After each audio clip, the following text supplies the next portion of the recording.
ನಮಸ್ಕಾರ ಸ್ನೇಹಿತರೆ, ನೀವೇನಾದರೂ ಪ್ಯಾನ್ ಕಾರ್ಡ್ಗೆ ಅರ್ಜಿಯನ್ನು ಸಲ್ಲಿಸ್ತಾ ಇದ್ದರೆ ಅದಕ್ಕೆ ಬೇಕಾಗುವಂತಹ ದಾಖಲಾತಿಗಳು ಯಾವುವು ಅಂತ ನೋಡೋಣ.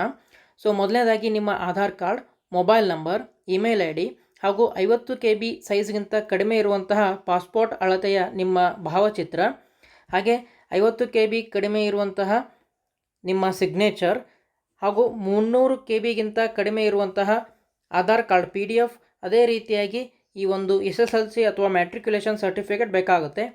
ನೀವೇನಾದರೂ ಮೊಬೈಲ್ನಲ್ಲಿನೇ ನಿಮ್ಮ ಅರ್ಜಿಯನ್ನು ಸಲ್ಲಿಸಬೇಕು ಅಂತ ಇದ್ದರೆ ನಮ್ಮ ಯೂಟ್ಯೂಬ್ ಚಾನಲಲ್ಲಿ ಸ್ಟೆಪ್ ಬೈ ಸ್ಟೆಪ್ ವಿಡಿಯೋವನ್ನು ಅಪ್ಲೋಡ್ ಮಾಡಿದ್ದೇವೆ. ಆ ಒಂದು ವಿಡಿಯೋವನ್ನು ಇದೇ ವಿಡಿಯೋದ ಡಿಸ್ಕ್ರಿಪ್ಷನ್ನಲ್ಲಿ ಹಾಗೂ ಈ ಒಂದು ಕಮೆಂಟ್ ಬಾಕ್ಸ್ನಲ್ಲಿ ಪಿನ್ ಮಾಡಿರ್ತೇವೆ, ಅಥವಾ ಈ ಒಂದು ಶಾರ್ಟ್ಗೆ ಲಿಂಕ್ ಆಗಿರುವಂತಹ ಏನು ವಿಡಿಯೋ ಇದೆ ಕೆಳಗಡೆ ಇರುತ್ತೆ ಅದು ಇಲ್ಲಿ. ಅದನ್ನು ಕ್ಲಿಕ್ ಮಾಡುವ ಮುಖಾಂತರ ಆ ಒಂದು ಪ್ಯಾನ್ ಕಾರ್ಡ್ಗೆ ಅಪ್ಲಿಕೇಶನ್ ಹಾಕುವಂತಹ ಸ್ಟೆಪ್ ಬೈ ಸ್ಟೆಪ್ ವಿಡಿಯೋನ ನೀವು ನೋಡ್ಬೋದು. ಧನ್ಯವಾದಗಳು.